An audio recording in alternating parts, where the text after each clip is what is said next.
दोस्तों स्टडी 91 के online platform में आप सभी का बहुत बहुत स्वागत है। दोस्तों आज आप सभी के समक्ष समीक्षा अधिकारी की अगली क्लास को लेकर हाजिर हूं। जी हां दोस्तों, आज हमारा 17वां लेक्चर है। ठीक है, प्लेलिस्ट में जाकर जो पीछे की क्लासेज हैं आप देख सकते हैं। स्टडी 91 की क्लास ही आपके लिए क्यों इंपॉर्टेंट है ये जानना आपके लिए बहुत जरूरी है। इसलिए इंपॉर्टेंट है क्योंकि एक दिन में आपकी परीक्षा में जितने भी सब्जेक्ट से सवाल आते हैं उन सभी सब्जेक्ट के सवाल को हम टच करते हैं।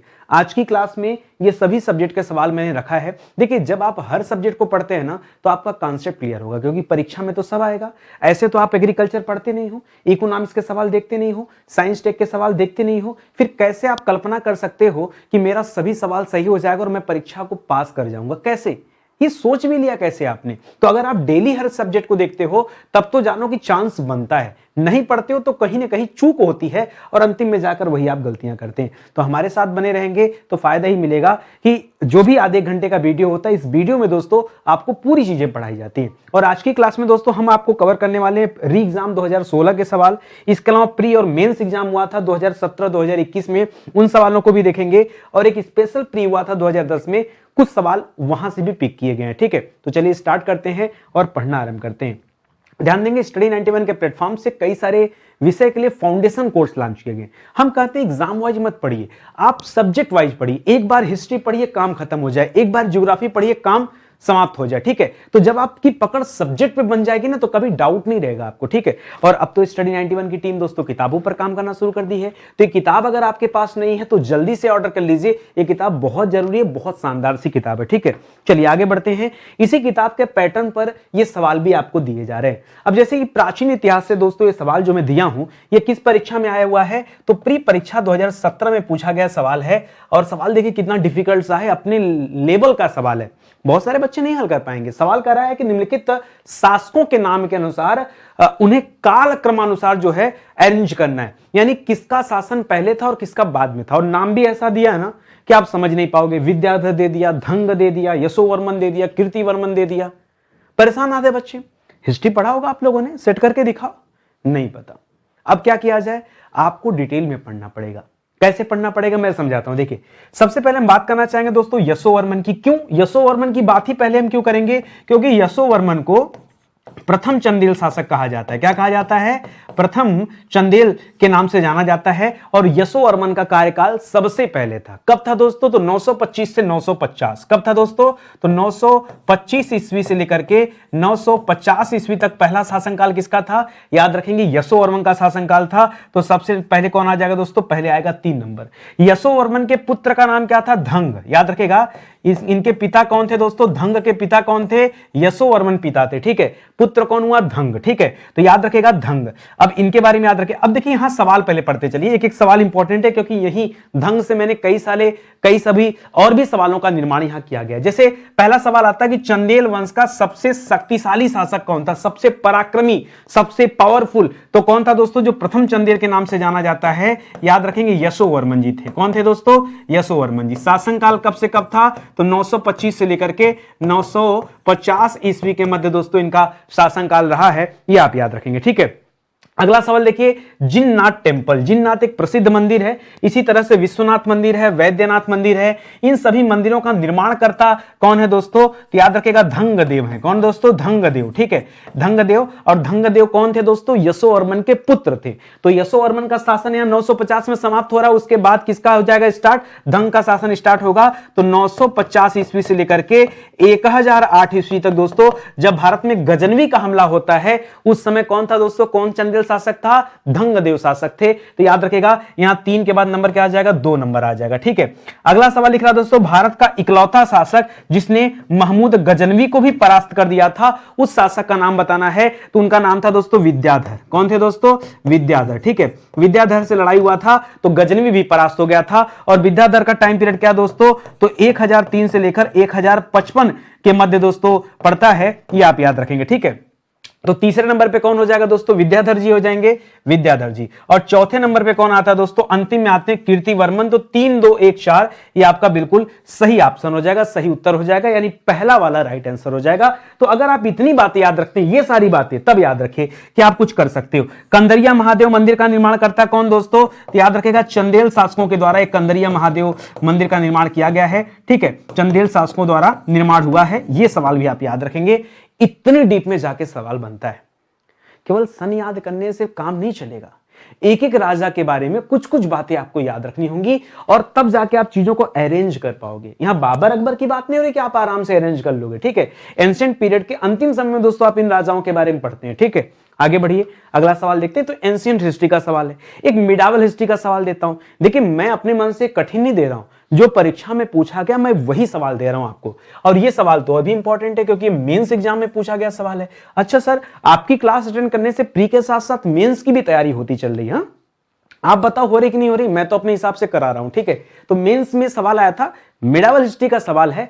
सवाल पढ़िए, निम्नलिखित घटनाओं पर विचार कीजिए और उन्हें काल क्रमानुसार व्यवस्थित कीजिए। दौराह का युद्ध, दूसरा लिख रहा है कन्नौज का युद्ध, तीसरा लिख रहा है सामूगढ़ का युद्ध, चौथा लिख रहा है चौसा का युद्ध। अब इसको सेट करना आपको कालक्रम के अनुसार। तो सबसे पहले क्या होगा दोस्तों, सबसे पहले आप लिखेंगे दौराह का युद्ध। ये दौराह का युद्ध दोस्तों हुमायूं और महमूद लोदी के बीच में हुआ था। कब हुआ था दोस्तों? सर इसके बारे में तो हम पढ़ते नहीं है। हम तो सर जब हुमायूं के बारे में पढ़ते हैं तो हम दो ही लड़ाई पढ़ते हैं, एक 1539 में चौसा का युद्ध हुआ था वो पढ़ते हैं, एक 1540 ईस्वी में 1539 और 40 में बिलग्राम का युद्ध हुआ था जिसे कन्नौज का युद्ध भी कहते हैं। सर ये पढ़ते हैं, ये दौरा वाला तो नहीं पढ़ते हैं। तो पढ़िए, नहीं पढ़ते हैं तो पढ़िए, क्योंकि आपके परीक्षा में इस लेवल पे सवाल पूछा जा रहा है। ठीक है, तो दौरा का युद्ध कब हुआ था दोस्तों? यह युद्ध हुआ था 1532 ईस्वी में। ठीक है, इसके पहले ही दोस्तों बाबर का देहांत हो चुका था, तो ये भी आप याद रखेंगे। ठीक है, अगला है चौसा का युद्ध। चौसा का युद्ध दोस्तों शेरशाह सूरी के साथ हुमायूं ने लड़ा था और यह युद्ध हुआ था दोस्तों 1539 ईस्वी में। ठीक है, इसमें हुमायूं की हार हुई थी और शेरशाह जीत गया था। इस वाले में महमूद लोदी की हार हुई थी, हुमायूं की जीत हुई थी। कन्नौज का युद्ध, जिसे हम बिलग्राम का युद्ध भी कहते हैं, इसी का एक और नाम क्या है? बिलग्राम का युद्ध। ठीक है, अब पता चला आप कन्नौज रट के गए हैं, परीक्षा में मिल गया बिलग्राम, तब तो हो जाएगा गड़बड़। ये 1540 में लड़ा गया, पुनः शेरशाह जीत गया, हुमायूं हार गया और हुमायूं को भारत छोड़कर भागना पड़ा। ठीक है, याद रखेंगे, ये हो गया शेरशाह सूरी के साथ लड़ाई। ठीक है, अगला है दोस्तों सामूगढ़ का युद्ध। सामूगढ़ का युद्ध दोस्तों एक तरह से उत्तराधिकार का युद्ध था। ठीक है, और सामूगढ़ की लड़ाई औरंगजेब और दारा सिकों के मध्य हुई थी। ये दोनों भाई थे, शाहजहां के पुत्र थे, ये दोनों भाई थे और ये दोनों अपने में लड़े थे दोस्तों। कब? 1658 ईस्वी में। कब हुआ था दोस्तों? 1658 ईस्वी में दोस्तों ये लड़ाई हुई है, ये भी याद रखेंगे। इसी तरह से औरंगजेब की मृत्यु के बाद उसके पुत्रों के बीच भी उत्तराधिकारी युद्ध हुआ है। ठीक है, जिसमें मुअज्जम आजम के बीच में लड़ाई हुआ है, फिर मुअज्जम और कामबख्श के बीच में लड़ाई हुआ है। ठीक है, तब जाके मुअज्जम दोस्तों बहादुर शाह प्रथम के नाम से बादशाह बनता है सन 1707 ईस्वी में। ऐसे याद करना पड़ेगा। ठीक है, तो इसको याद रखेगा। अब आप आराम से अरेंज कर सकते हो। कैसे कर सकते हो दोस्तों? दौरा, आप जानते हैं कि दौरा का युद्ध 1532 में हुआ है। कन्नौज का युद्ध दोस्तों, कन्नौज का युद्ध जिसे हम बिलग्राम का युद्ध भी कहते हैं, 40 में हुआ है। चौसा दोस्तों 1539 में हुआ है और सामूगढ़ दोस्तों ये 1658 में हुआ है। ठीक है, तो सेट करिए। तो सबसे पहले 32 होगा तो ये हो जाएगा पहले नंबर पे, फिर 39 होगा यानी चौथा वाला आ जाएगा, फिर कन्नौज होगा यानी दूसरा आ जाएगा, तब जाके सामूगढ़ होगा। ये देख, तो 1 4 2 3 हो जाएगा। 1 4 2 3 मतलब यहां पर ऑप्शन नंबर बी जो है ये आपका बिल्कुल सही जवाब है। आई बात समझ में? इतना लेवल पे जाके तैयारी करिए, तब जानिए कि आप समीक्षा अधिकारी बन सकते हैं, वरना अपने आप को बेवकूफ न बनाइए। मेहनत करिए डेली, मैं यही चाहता हूं, इसीलिए इतना खतरनाक ताना देता रहता हूं। ठीक है, आगे पढ़िए। प्री परीक्षा 2021 में पूछा गया सवाल है, ये आपकी मॉडर्न हिस्ट्री का सवाल है और भी ज्यादा डिफिकल्ट सवाल। अभी तक तो कुछ हद तक सवाल अच्छे मिल रहे थे, ये तीसरा सवाल तो और खतरनाक दे दिया। मैं नहीं दिया, आपके परीक्षा में आया, मैं क्या करूं? सूची का मिलान करना है। कौन कौन सा युद्ध दोस्तों? द्वितीय आंग्ल मैसूर युद्ध, द्वितीय आंग्ल फ्रांसीसी युद्ध, द्वितीय आंग्ल मराठा युद्ध और द्वितीय आंग्ल अफगान युद्ध। कौन सी लड़ाई कब हुई है? सारी लड़ाई अंग्रेजों ने लड़ी है, अलग अलग लोगों से। तो सबसे पहले अंग्रेज भारतीयों से नहीं लड़ना चाहते थे, ये जो विदेशी ताकत भारत में आए थे। कौन कौन आया था दोस्तों? सबसे पहले पुर्तगाली आए थे, दूसरे नंबर पे डच आए थे, तीसरे नंबर पे अंग्रेज आए थे, चौथे नंबर पे डेनिश आए थे और उसके बाद कौन आया था दोस्तों? फ्रांसीसी आए थे, PDADF। ठीक है, ये है क्रम उनके आने का। तो जो लड़ाई हुआ है ना, सबसे पहले दोस्तों ये आंग्ल फ्रांसीसी युद्ध हुआ है, ये आप याद रखेंगे। आंग्ल फ्रांसीसी युद्ध कब हुआ दोस्तों? ये सबसे पहले लड़ा गया है। तो इन डेटा में दोस्तों आप सबसे पहले की तरफ जाइए, सबसे पुराना डेटा जो आपको मिलेगा वो यहां पर राइट आंसर बनेगा। सबसे पहले आंग्ल फ्रांसीसी युद्ध हुआ है, और ये युद्ध कब हुआ दोस्तों? सबसे पुराना डेटा इसमें से कौन सा है? तो 1750 से 54, ठीक है। तो यहां आप याद करेगा, फ्रांसीसियों का याद रखेगा, ठीक है। सबसे पहले अंग्रेजों ने फ्रांसीसियों की सत्ता समाप्त किया। तो यहां पर द्वितीय आंग्ल फ्रांसीसी युद्ध कब हुआ दोस्तों? याद रखेंगे 1750 ईस्वी से लेकर के 54 के बीच में दोस्तों ये लड़ाई लड़ी गई थी अंग्रेजों के द्वारा, ठीक है। इसके बाद दोस्तों कौन सा हुआ? तो यहां दूसरे का बी का आपने क्या कर लिया दोस्तों? बी का 4 कर लिया, ठीक है। अब देखिए आप यहीं से भी चेक कर सकते हैं कि बी के 4 में मतलब ये वाला आंसर आपको मिल रहा है राइट आंसर, ठीक है। खैर अलग बात है, आगे देखिए द्वितीय आंग्ल मैसूर युद्ध कब हुआ था दोस्तों? ये आपके दूसरे नंबर पे हुआ था, ठीक है। एक मिनट, कुछ गड़बड़ हो रहा है क्या? चेक कर लीजिए एक बार फिर से। द्वितीय आंग्ल मैसूर युद्ध दोस्तों कब हुआ है? तो आंग्ल मैसूर युद्ध जो लड़ा गया है ये हुआ है 1780 से 84 में। कब दोस्तों? अगर आपको याद आ रहा हो अच्छे से तो मैं याद दिलाऊं आपको, इस लड़ाई के दौरान वो हुआ था ना, टीपू सुल्तान के पिता हैदर अली दोस्तों इस लड़ाई को लड़ रहे थे, आपको याद होगा, ठीक है। द्वितीय आंग्ल मैसूर युद्ध, उसी में उनका देहांत हो गया था। और तीसरा और चौथा ये टीपू सुल्तान और अंग्रेजों के बीच लड़ा गया था। तो ये आप कह लीजिए 1780 से 84, ठीक है। तो ए का क्या हो जाएगा दोस्तों? 2 हो जाएगा, ठीक है। ए का 2 हो जाएगा, यही ना, एक बार चेक कर लेते हैं, ठीक है। अगला देखिए लिख रहा है द्वितीय आंग्ल मराठा युद्ध दोस्तों कब हुआ है? आंग्ल मराठा युद्ध कब लड़ा गया है? तो ये भी अच्छा है, ये 1803 से 1805 के बीच में लड़ा गया, ठीक है। 1803 से 1805 के बीच में लड़ा गया है। और द्वितीय आंग्ल अफगान युद्ध ये कब आ जाएगा दोस्तों? ये 1800 अंतिम में लड़ा गया, 1878 से 1880। एक बार मैच कराइए क्या हो जाएगा? आंग्ल मराठा, ये मराठा ना, ठीक है, 1803 से 5 और अफगान युद्ध ये हो जाएगा। तो मिल क्या रहा दोस्तों? 2 हो रहा है, 4 हो रहा है, 1 हो रहा है, 3 हो रहा है। 2 4 1 3 आ रहा है, तो 2 4 1 3 का तो ऑप्शन ही नहीं है। एक मिनट, इसको फिर से एक बार चेक करिए। 2 4 1 3 का यहां पर कोई भी ऑप्शन नहीं दे रहा, तो एक बार अपने से चेक कीजिए कहीं कुछ गड़बड़ तो नहीं है, ठीक है।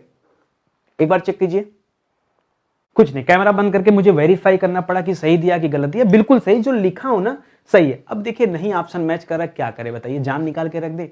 टाइपराइटर की मिस्टेक है, हो सकती कहीं भी होगा। जो मैंने लिखा है ना दोस्तों यही सही है, ठीक है। तो 2 4 1 3 राइट होगा। देखिए कॉन्सेप्ट आपका क्लियर होना चाहिए एकदम, मतलब पता होना चाहिए कि कौन सी घटना कब हुई है। अगर आपका कॉन्सेप्ट क्लियर है ना, ऑप्शन से नहीं मतलब, ऑप्शन तो आयोग भी गलत कर देता, ऑप्शन टाइपराइटर गलत कर देता, ऑप्शन कहीं से भी गलत हो जाते हैं, ठीक है। तो आप इसको सही कर लीजिएगा अपने हिसाब से। अब मुझे नहीं पता कि इसमें आयोग ने कौन सा आंसर दिया, लेकिन हाँ मैंने कहा एक बार वेरीफाई कर ले कहीं कुछ गड़बड़। अब देखिए एकदम सिंपल सा कॉन्सेप्ट है इसको याद करने का।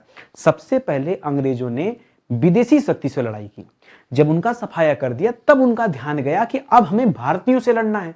तो कॉमन सेंस की बात है कि सबसे पहले लड़ाई किससे हुई दोस्तों? फ्रांसीसियों के साथ हुई है, ठीक है। ये 1750 से 54 के बीच में। इसी के बाद तो जाकर के वो रेगुलेटिंग एक्ट वगैरह आया है, ठीक है। तो उसको भी याद रखेगा, रेगुलेटिंग एक्ट वगैरह जब आया भारत में, ठीक है। तो सारी चीजें आप याद रखेंगे, यही से चीजें आपको क्लियर हो जाएंगी। आगे बढ़ा जाए, अगले सवाल पर आ जाए। चलिए अगले सवाल पर आते हैं। अगला देखिए, अगला सवाल जो है दोस्तों ये भारत के भूगोल से संबंधित सवाल दे रहा है। सवाल क्या है? ये प्री परीक्षा 2021 में पूछा गया सवाल है। निम्नलिखित में से कौन सा लौह इस्पात संयंत्र नदी के तट पर स्थित नहीं है? नदी के तट पर स्थित नहीं है, यह आपको बताना है। कोई ऑप्शन दे दिया, भिलाई हो गया, बोकारो हो गया, जमशेदपुर हो गया, भद्रावती हो गया, ये आपसे पूछा जा रहा है। तो देखिए यहां 2-3 सवाल बन सकते हैं मेरे हिसाब से। एक सवाल यह बन सकता है, पहले तो आपको लोकेशन पता होना चाहिए कि कौन सा संस्थान है कहां पर, तब हम बात करेंगे कि वहां कौन सी नदी है। कहानी समझ रहे हैं ना? अब देखिए भारत के जो प्रमुख लौह इस्पात केंद्र, जैसे भिलाई की बात हो गई, तो भिलाई दोस्तों किस राज्य में स्थित है पहले आपको ये क्लियर होना चाहिए। तो भिलाई दोस्तों ये स्थित है छत्तीसगढ़ राज्य में। अच्छा, यहां से एक सवाल और भी बन सकता है कि भिलाई में जो इस्पात संयंत्र लगा ये किसके सहयोग से लगा?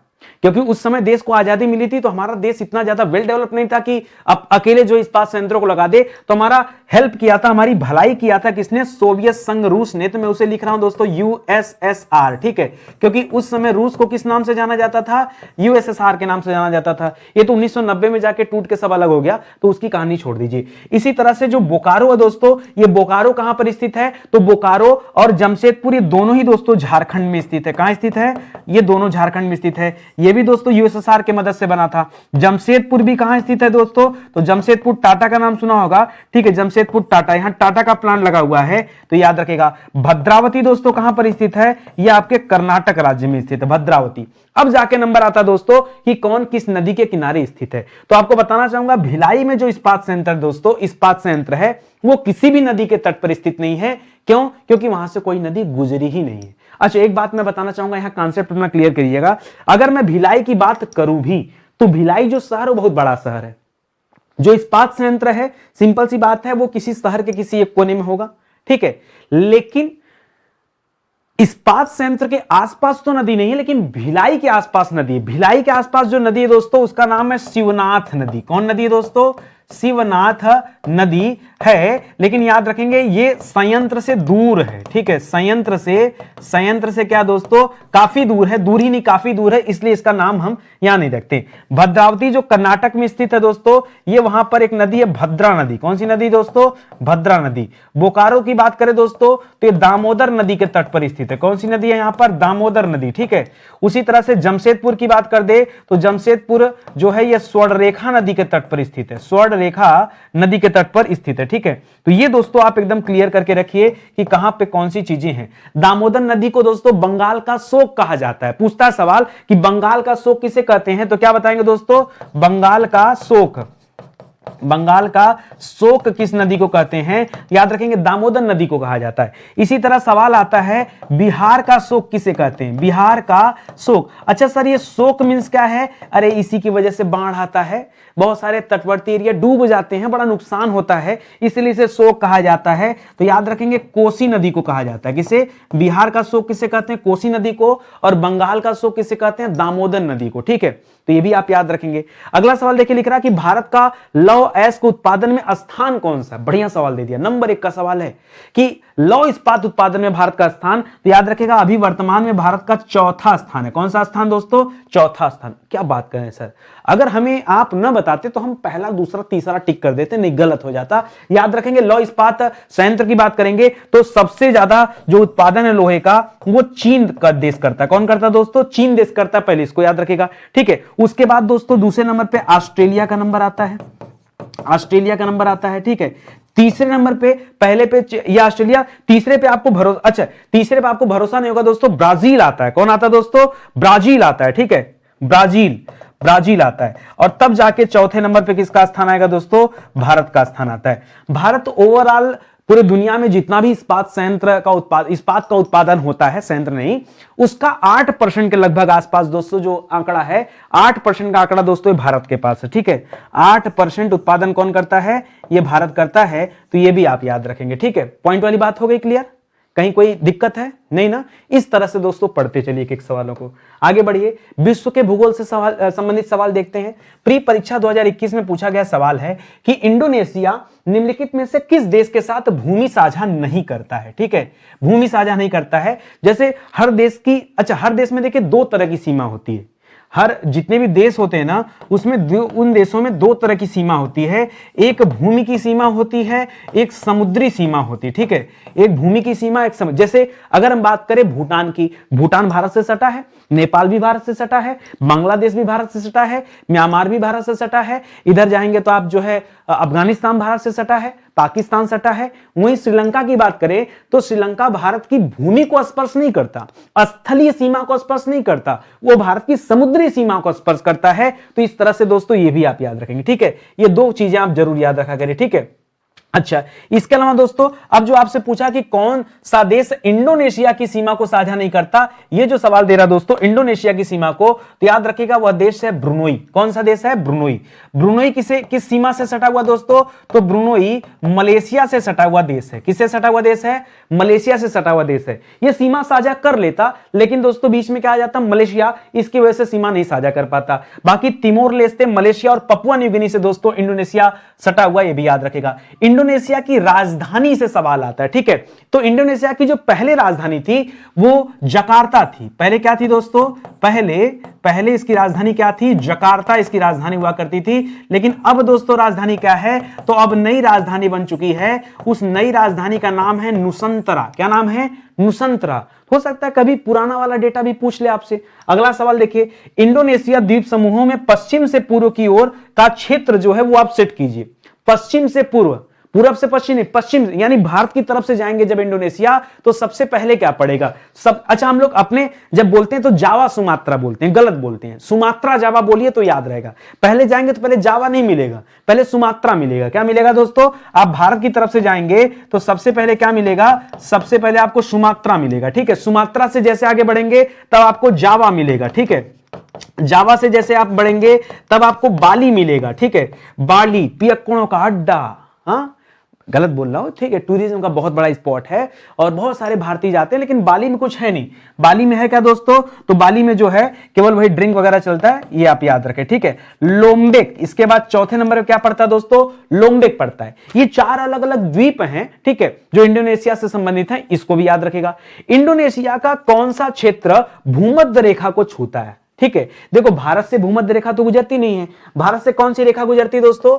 भारत के लगभग बीचों बीच से कौन सी रेखा गुजरती है? तो 23.5 डिग्री, कौन सी? उत्तरी अक्षांश रेखा। उत्तरी अक्षांश रेखा ये भारत से गुजरती है और इसी रेखा को हम किस नाम से जानते हैं? हम इसे नाम देते हैं कर्क रेखा। किस नाम से जानते हैं दोस्तों?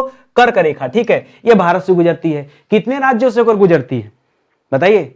कितने राज्यों से होकर गुजरती है? 8 राज्यों से होकर। ठीक है, कर्क रेखा कितने राज्यों से होकर गुजरती है दोस्तों? तो 8 राज्य से होकर यह कर्क रेखा गुजरती है। ठीक है, इसको याद रखेगा। अभी आपसे पूछा है इंडोनेशिया का कौन सा क्षेत्र भूमध्य रेखा को स्पर्श करता है, यह आपसे पूछा है, तो याद रखेगा दोस्तों। पहली बात तो याद रखेगा सुमात्रा स्पर्श करता है। दूसरा याद रखेगा सुलावेसी एक क्षेत्र पड़ता है, कौन सा? सुलानवेसी। ठीक है, सुलानवेसी या सुलावेसी ये भी है। और तीसरा याद रखेगा कालीमंतन। कौन सा दोस्तों? कालीमंतन। कालीमंतन द्वीप पे ही दोस्तों ये इसकी राजधानी भी है, ये भी याद रखेगा। ठीक है, चलिए खैर अपनी जगह है। आइए यहां बात करते हैं तिमोर लेस्ते की राजधानी क्या है बताइए। अगर आपसे मान लीजिए ही राजधानी पूछ दे आपसे, ठीक है, एक एक करके सबकी राजधानी पूछ दे। ठीक है, जैसे सबसे पहले दोस्तों ऊपर ब्रुनई लिखा है ना, पहले आपसे ब्रुनई की राजधानी पूछ दे, फिर तिमोर लेस्ते की, ऐसे करके राजधानी पूछ दे तो आप क्या बताएंगे? ठीक है, आइए मैं बताता हूं आपको। सबसे पहले ब्रुनई की राजधानी याद रखेगा।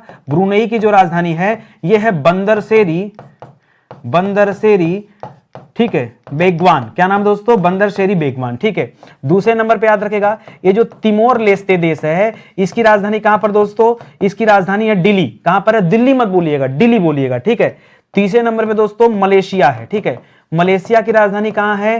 कुआलालंपुर। कहां पर है दोस्तों? कुआलालंपुर। ठीक है, कुआलालंपुर राजधानी है। चौथे नंबर पे कौन है दोस्तों? Papua New Guinea. कौन सा देश है? Papua New Guinea. कोई बच्चा बताए पपुआ न्यू गिनी की राजधानी कहां है? सोचिए, दिमाग पे थोड़ा सा जोर डालेंगे आपको आंसर मिल जाएगा। नहीं है तो याद रखेगा आप पोर्ट ब्लेयर से याद रखेगा। अंडमान निकोबार की राजधानी कहां है? पोर्ट ब्लेयर ना, उसी से याद रखेगा पोर्ट मेरेस्बी। क्या नाम है दोस्तों? पोर्ट मेरेस्बी। क्या नाम है? पोर्ट मेरेस्बी। ये आप याद रखेंगे। ठीक है, तो इस तरह से दोस्तों इतना डिटेल में पढ़ते चलिए, कहीं ना कहीं कुछ ना कुछ एक्स्ट्रा मिलेगा। बहुत सारे बच्चे सोचते हैं ना कि 15 सब्जेक्ट पढ़ाने आए सर, केवल 15 क्वेश्चन बता के चले जाएंगे। गलत फहमी है आपकी। हम 15 क्वेश्चन, इसी सवाल में देख लो क्या बताया आपको। देखो ये 4, इसी सवाल का एक उत्तर तो आपको दे दिया। 4 राजधानी बता दिया, इसकी राजधानी बता दिया, ये सब सेट करा दिया, भूमध्य रेखा से सटे हुए बता दिया, भारत के बारे में बता दिया, कर्क रेखा के बारे में बता दिया, उस कर्क रेखा कितने राज्यों से गुजरता वो बता दिया। को नोट करा दें, जगह नहीं तो भी नोट करा देते हैं। ठीक है, तो ये सब याद रखिए, बढ़िया सवाल है। ठीक है, चलिए आगे बढ़ते हैं। अगला सवाल दोस्तों जनसंख्या एवं नगरीकरण का सवाल। वो सब्जेक्ट जो आप जल्दी पढ़ते नहीं, आप इंतजार करते हैं कि जब परीक्षा होगा तब हम इसको पढ़ेंगे। ठीक है, लेकिन पहले पढ़ लीजिए। मेरे जमाने में प्री परीक्षा 2017 में एक सवाल आया कि वर्ष 2011 की जनगणना के आधार पर निम्नलिखित राज्यों को उनके नगरीकरण के अवरोही क्रम में व्यवस्थित कीजिए और सही उत्तर बताइए। ठीक है, कौन सा राज्य में सबसे ज्यादा नगरीकरण है? अब इसको देख के तो बच्चा बता सकता है कि सर सबसे ज्यादा नगरीकरण तो मेरे हिसाब से महाराष्ट्र में होगा भाई, बंबई। ठीक है, 7 टापुओं के बीच में बसी हुई है। ठीक है, बहुत बढ़िया। ठीक है, ले और बंबई में नगरीकरण है, ये आप जानते हैं, तो ये नंबर 1 पर है। अगला जो मामला फंसता है ना, वो आंध्र प्रदेश, गुजरात और पश्चिम बंगाल फंस जाता है कि दूसरे नंबर पे क्या टिक करें। तो मैं आपको बताना चाहूंगा दोस्तों, हाल ही में जो डेटा आया वो डेटा ने बताया कि दोस्तों पश्चिम बंगाल ने पछाड़ दिया।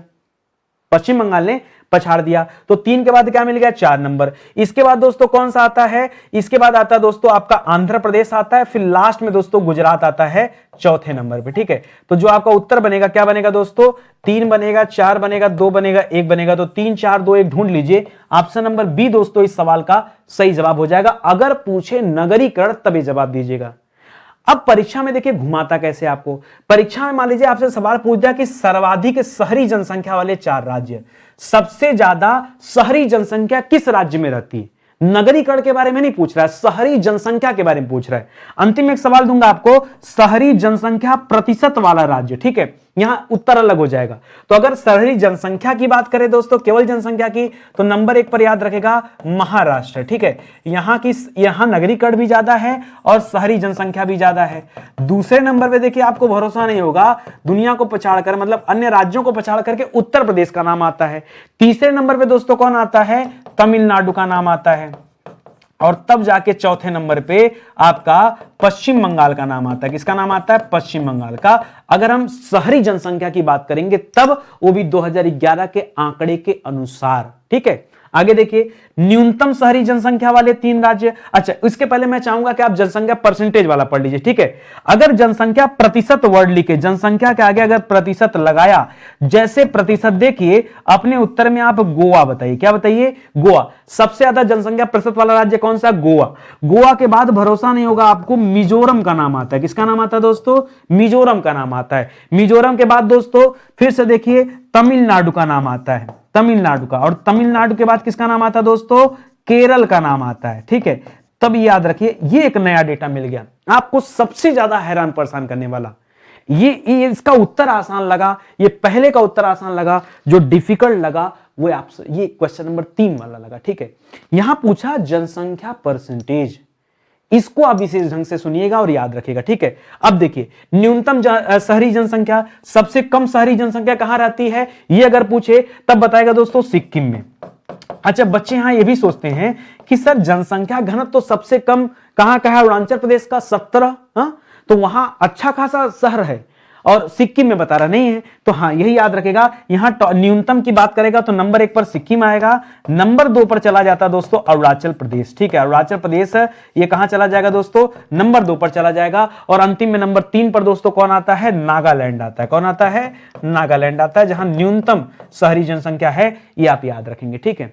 आया मजा पढ़कर, देखो लगना चाहिए ना कि नितिन सर की क्लास में आया तो यार कुछ नया मिला। वही घिसा पिटा तरीका जो आपको आता है मैं वही पढ़ाना शुरू कर दूं, वाह वाह करो, अंधों में काना राजा बनना नहीं सही है। आगे निकलो, बहुत आगे निकलो, बहुत कंपटीशन है। उस लेवल पे जाके पढ़ोगे तब लगेगा आपको कि हाँ मजा आ रहा है। फेल करो लोगों को एकदम दौड़ा के, तो अच्छे से पढ़ते चलो, ठीक है। चलो आ जाओ, अगला हमारा सब्जेक्ट है दोस्तों भारतीय राज्य व्यवस्था। मेंस परीक्षा 2017 में पूछा गया सवाल है, मेंस का सवाल है, ध्यान से सुनना। सवाल था कि धन विधेयक के अतिरिक्त एक विधेयक जो विधानसभा ने, किसने, विधानसभा ने प्रथम बार पारित कर दिया हो, पहली बार पारित कर दिया हो। अब जाहिर सी बात है कि विधानसभा पारित कर देगा तो कहां जाएगा वो विधेयक, विधान परिषद में जाएगा, और विधान परिषद के बाद राज्यपाल साइन करेंगे तब जाकर के फाइनलाइज होगा। प्रथम बार पारित कर दिया गया विधानसभा की तरफ से और अब ये चला गया विधान परिषद में। तो विधान परिषद में कितने माह तक पड़ा रह सकता है, ठीक है, विधान परिषद में यह कितने माह तक पड़ा रह सकता है। तो यहां पर 2 चीज याद रखेगा, प्रथम बार या द्वितीय बार, ये 2 अलग अलग उत्तर बनेगा। अगर प्रथम बार की बात होगा तो उत्तर अलग होगा, और अगर द्वितीय बार की बात होगा तो उत्तर अलग होगा।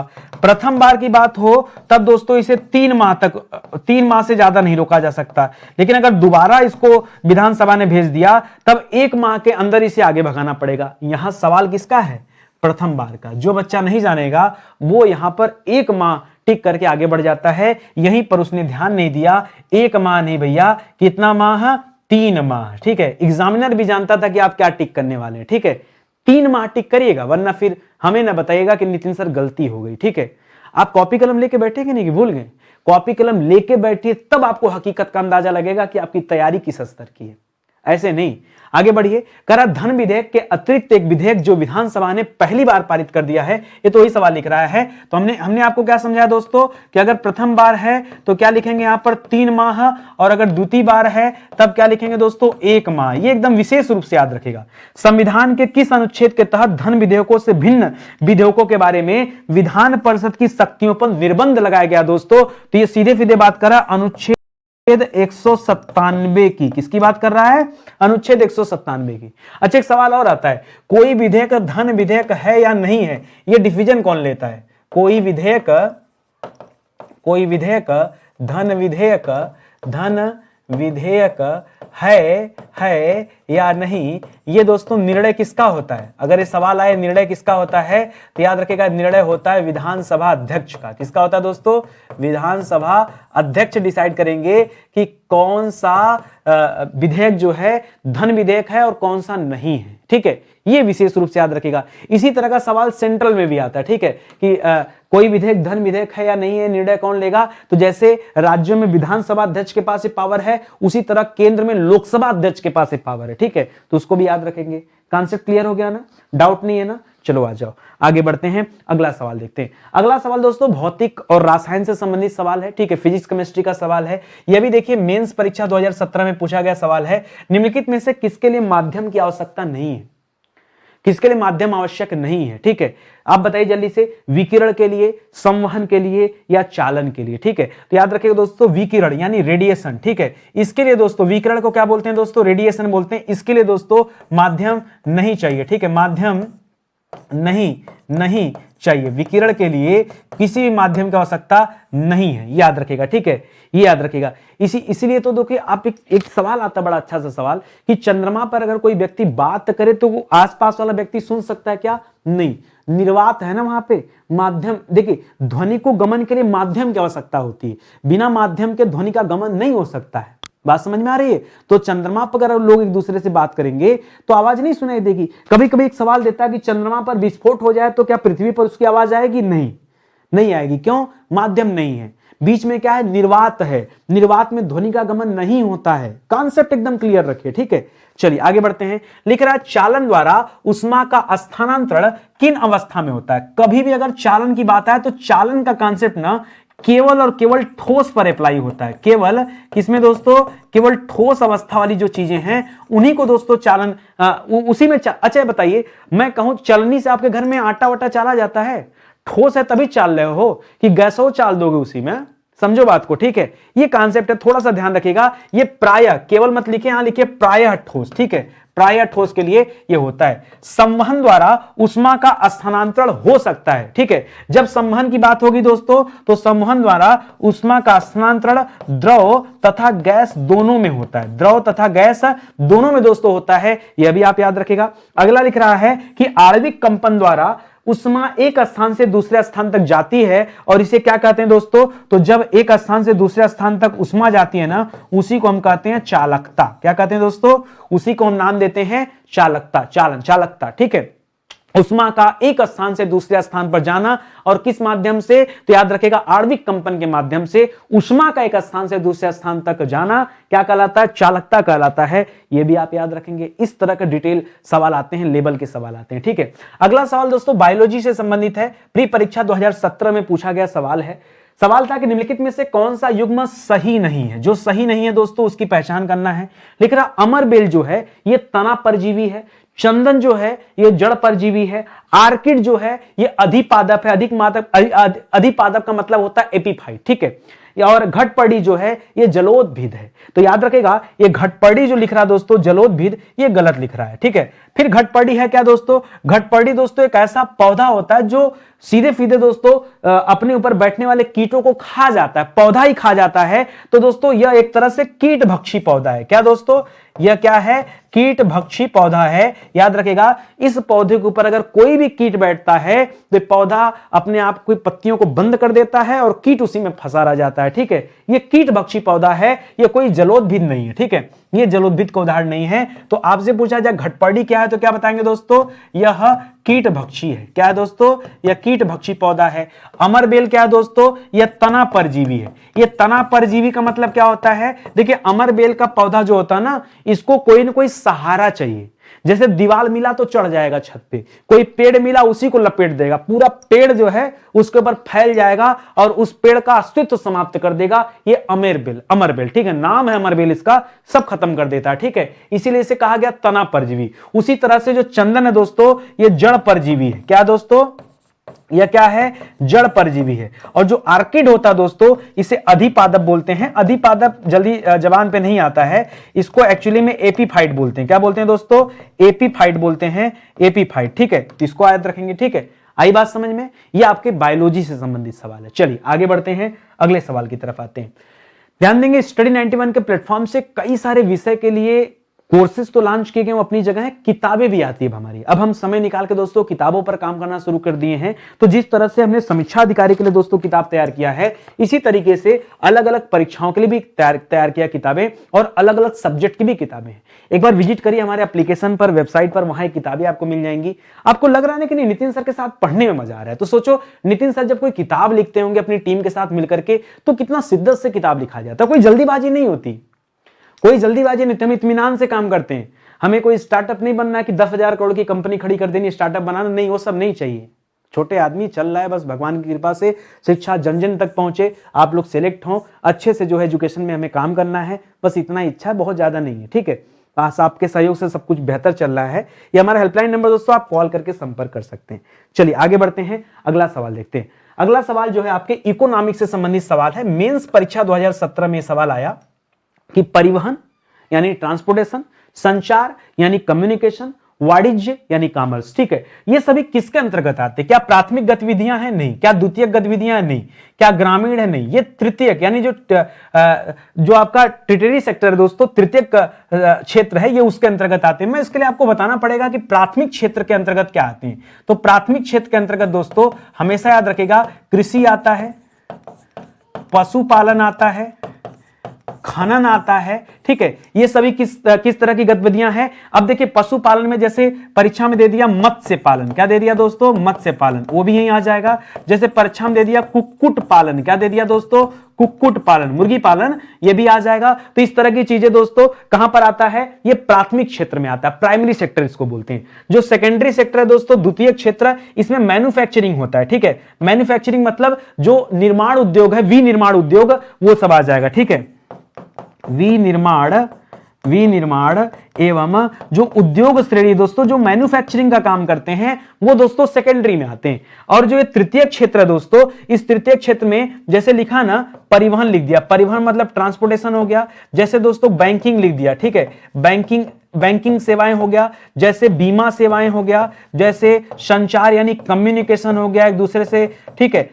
और क्या हो गया दोस्तों, अब जैसे वहां वाणिज्य लिख दिया, यहां पे दोस्तों ई कॉमर्स वगैरह आ जाए, ई कॉमर्स वगैरह है। तो इस तरह की जो चीजें होती हैं, ठीक है, बहुत कुछ होता है। जैसे बैंक हो गया, बीमा हो गया, वितरण हो गया, डिस्ट्रीब्यूशन हो गया, ये सारी फैसिलिटी, जितने भी तरह की सेवा वाले जो क्षेत्र हैं, वो सभी तृतीय क्षेत्र के अंतर्गत आते हैं। तो यहां पे जो चीजें दी गई हैं, ये भी किसमें आ जाएगा दोस्तों, ये तृतीय क्षेत्र का उदाहरण है। ऑप्शन नंबर सी यानी 3 वाला जो है राइट आंसर हो जाएगा, ठीक है। आगे बढ़िए, इकोनॉमिक्स का सवाल, ये भी आप जल्दी नहीं पढ़ते। इन्वायरमेंट का सवाल देखिए, मेंस परीक्षा 2017 का सवाल है कि निम्नलिखित में से कौन एक हरित गृह गैस नहीं है। हरित गृह, ठीक है, याद रखिएगा। हरित गृह गैस करते क्या दोस्तों, कि ये ग्लोबल वार्मिंग लेके आते हैं। क्या लेते हैं दोस्तों,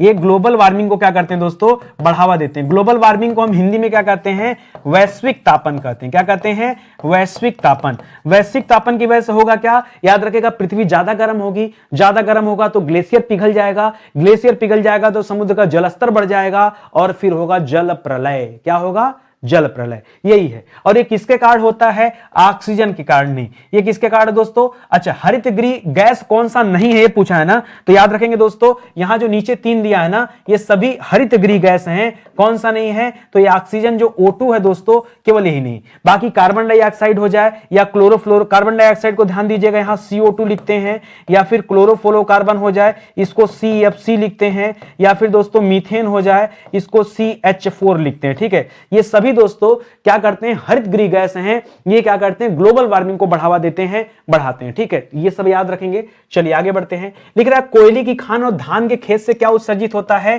तो याद रखेंगे CH4, यानी कि मीथेन का उत्सर्जन होता है। इसके अलावा मीथेन का उत्सर्जन कहां से होता है? तो याद रखें दोस्तों, दीमक की बॉम्बी से भी होता है। दीमक की बॉम्बी, ठीक है, जो दीमक की बॉम्बी होती है उससे भी होता है। इसके अलावा दोस्तों जुगाली करने वाले पशु, जुगाली करने वाले पशु, जो पशु पगुरी करते हैं, जुगाली करते हैं, उनके मुख से भी दोस्तों CH4 निकलता है। ठीक है, तो ये भी याद रखेंगे। करा ग्रीन हाउस गैस जिम्मेदार है किसके लिए दोस्तों? तो याद रखेगा वैश्विक तापन के लिए जिम्मेदार है। किसके लिए दोस्तों?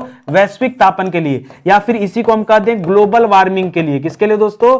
ग्लोबल वार्मिंग के लिए दोस्तों ये गैस जिम्मेदार है। यह भी आप याद रखेंगे। ठीक है, आगे देखिए, करा विश्व में सबसे ज्यादा पाई जाने वाली ग्रीन हाउस गैस कौन सी है? भाई इन सभी में सबसे ज्यादा क्या पाई जाती है? ठीक है, कौन सी गैस? तो याद रखेगा दोस्तों कार्बन डाइऑक्साइड। ठीक है, क्या पाया जाता है दोस्तों? Carbon dioxide. कितना?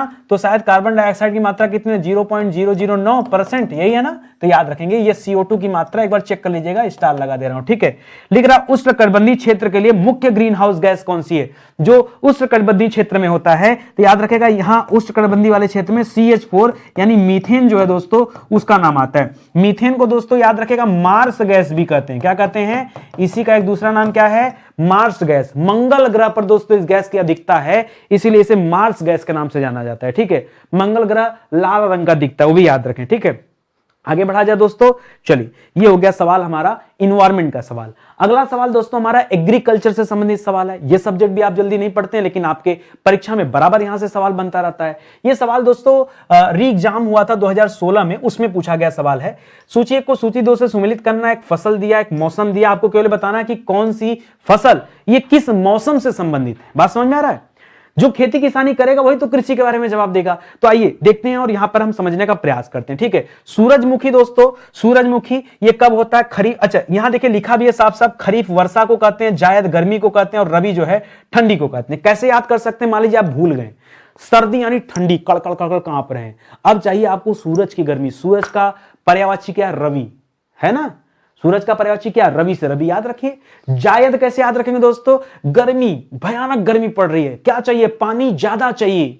तो ज्यादा पानी वाले फसल जैसे तरबूजा, जैसे खरबूजा, जैसे खीरा, जैसे ककड़ी, ऐसे फसल ये जायद वाले हैं। ठंडी वाले अलग हो गए। सूरजमुखी की बात करें दोस्तों, तो सूरजमुखी हर मौसम में उगता है। ठीक है, चाहे ठंडी हो, चाहे गर्मी हो, चाहे बरसात हो, हर मौसम में होता है, 12 मासी है। ठीक है, सूरजमुखी क्या दोस्तों? 12 मासी। खरबूजा दोस्तों ये गर्मी में होता है, तो जायद हो गया। कपास की बात करें दोस्तों, तो कपास वर्षा से संबंधित है। ठीक है, यहां पे चला जाएगा। और जो अलसी है दोस्तों, ये अलसी की खेती रवि के समय होती है, रबी सीजन में, रबी के मौसम में या सर्दी के मौसम में, याद रखेंगे। तो यहां क्या बनेगा? पहले का 4 हो जाएगा, दूसरे का 2 हो जाएगा, तीसरे का 1 हो जाएगा, और चौथे का 3 हो जाएगा। तो 4, 2, 1, 3 आपका सही उत्तर बनेगा, यानी ऑप्शन नंबर बी इस सवाल का सही जवाब है। आई बात समझ में? तो सूरजमुखी क्या दोस्तों याद रखेंगे? यह 12 मासी फसल है। क्या दोस्तों? यह 12 मासी फसल है, यानी क्या होता है? सभी मौसम में यह उगाया जा सकता है। ठीक है, सभी मौसम में यह उगाया जा सकता है। खरबूजा, ककड़ी, खीरा, टिंडा, याद रखेगा क्या? हमने कहा जायद। क्या दोस्तों? जायद। जहां जायद मतलब गर्मी, और याद रखेगा इसमें क्या है दोस्तों? पानी वाले, पानी ज्यादा होता है। इन फसलों में क्या होता है दोस्तों? ज्यादा पानी की मात्रा पाई जाती है, क्योंकि गर्मी का समय ना, तो लोगों को यही खाना है। ठीक है, बाकी कपास हो गया, धान हो गया, मक्का, ज्वार, बाजरा हो गया, और क्या हो गया दोस्तों? मटर हो गया। मटर, ये सब दोस्तों किसमें होता है? तो याद रखेगा रबी के सीजन का है। क्या दोस्तों, रबी, रबी यानी सर्दी, ठीक है। इसी तरह से अलसी, गेहूं, जौ, चना, मटर यहां से काटिए, ठीक है, मटर खास करके इसमें आएगा। तो ये कहां का दोस्तों, ये आपके खरीफ का है, ठीक है, खरीफ कहा जाता है, ठीक है, खरीफ, खरीफ मतलब वर्षा, खरीफ मतलब वर्षा। वैसे दोस्तों मटर सही है, मटर देखिए दोनों सीजन में चलता है, ठीक है। मटर आजकल सीजन चेंज हो रहा है, वरना मटर जो है ये बरसात के मौसम में आना चाहिए, यहां पे भी अब हो जाता है, मौसम चेंज हो रहा है तो ठंडी में भी दोस्तों इसका उत्पादन हो जाता है, ठीक है। चलिए आगे बढ़ते हैं, अगला सवाल देखते हैं। अगला सवाल जो है ये साइंस टेक का सवाल है, विज्ञान प्रौद्योगिकी साइंस टेक का सवाल है। ये देखिए स्पेशल प्री एग्जाम हुआ था 2010 में, ये उस समय सवाल पूछा गया था, निम्नलिखित में से कौन सा हरित ईंधन का स्रोत है? हरित ईंधन का स्रोत दोस्तों कौन सा हरित ईंधन का स्रोत, ठीक है, पाइन है, करंज है या फर्न है, ठीक है। हमने दोस्तों बायोडीजल के बारे में सुना था, हमने किसके बारे में सुना था? बायोडीजल के बारे में। किसके बारे में? बायोडीजल, बायोडीजल पौधा। अच्छा, आपसे अगर पूछा जाए कि बायोडीजल पौधा कौन सा है तो क्या बताएंगे? याद रखेगा, रतन जोत। बायोडीजल पौधा कौन सा दोस्तों? रतन जोत को बायोडीजल पौधा कहा जाता है। लेकिन यहां बायोडीजल का नाम नहीं आ रहा है, यहां हरित ईंधन के स्रोत की बात हो रही है। और हरित ईंधन का स्रोत कौन सा दोस्तों? याद रखेगा, करंज है। क्या दोस्तों? करंज है। पाइन मत करिएगा और फर्न मत करिएगा, ठीक है, ये सब गलत ऑप्शन है। बायोडीजल का एक संभावित स्रोत कौन सा है दोस्तों? तो याद रखेगा, रतन जोत। कौन सा दोस्तों? बायोडीजल से संबंधित कौन सा आएगा? रतन जोत आ जाएगा, ठीक है। और इसके अलावा दोस्तों करंज भी होता है, बायोडीजल संबंधित करंज भी आ जाएगा, ठीक है। तो दोनों याद रखेगा, नाम केवल परिवर्तित है। जैव ईंधन पर भारत सरकार द्वारा राष्ट्रीय नीति कब लाया गया? ठीक है, जैव ईंधन पर भारत सरकार द्वारा राष्ट्रीय नीति कब लाया गया? यह भी हाल फिलहाल में लाया गया, वर्ष 2018 में। वही साल है जब विवाह हुआ मेरा, ठीक है। चलिए आगे बढ़ते हैं, वहीं से याद कर लिए। तो भारत सरकार हरित ईंधन को बढ़ावा देने के लिए किसे अपनाने पर विचार कर रही है? ठीक है, हरित ईंधन को बढ़ावा देने के लिए भारत दोस्तों इसमें काम कर रहा है एथेनॉल 20 पर। किस पर दोस्तों?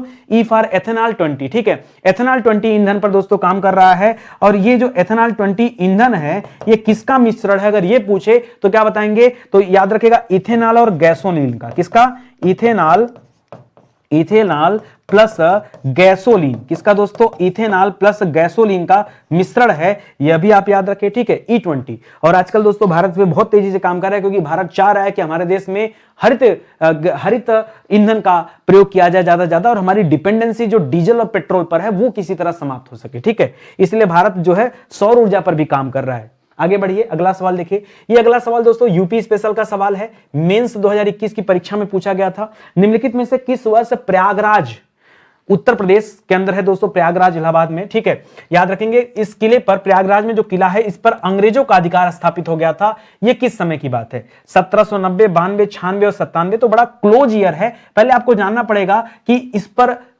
अधिकार किसका था। तो अगर मैं इस टाइम पीरियड की बात करूं, उस समय दोस्तों लखनऊ के जो नवाब हुआ करते थे उनका अधिकार था। आसफ-उद-दौला का नाम सुना होगा। आसफ-उद-दौला के बाद नवाब दोस्तों कौन बना था? तो उनका नाम था सआदत अली खां द्वितीय। क्या नाम था? सआदत अली खां द्वितीय, ठीक है, सआदत अली खां द्वितीय नाम था। और इन्हीं के समय में 1797 ईस्वी में अंग्रेजों ने प्रयागराज के किले पर अपना अधिकार जमा लिया, ठीक है। अवध के किस नवाब ने ईस्ट इंडिया कंपनी के साथ सहायक संधि साइन किया? ये जो सहायक संधि साइन हुआ था, उसी में दोस्तों ये सहायक संधि वैसे 1801 में साइन किया गया था, ठीक है, 1801 में साइन किया गया था। और उसके पहले ही सन 1797 में यह किला अंग्रेजों के पास आ गया था। तो किसने साइन किया था? ये सआदत अली खां द्वितीय ने ही साइन किया था। सआदत अली खां द्वितीय ने ही दोस्तों ये साइन किया था। आसफुद्दौला बहुत प्रसिद्ध शासक था। आसफुद्दौला दोस्तों अपने लखनऊ के लिए बहुत सारा काम किया, बहुत सारा निर्माण करा है। किस अंग्रेज गवर्नर जनरल ने सहायक संधि की शुरुआत किया था? ये सहायक संधि किसकी देन है दोस्तों? तो इसे बंगाल का शेर भी कहा जाता है, लॉर्ड वेलेजली। क्या नाम दोस्तों?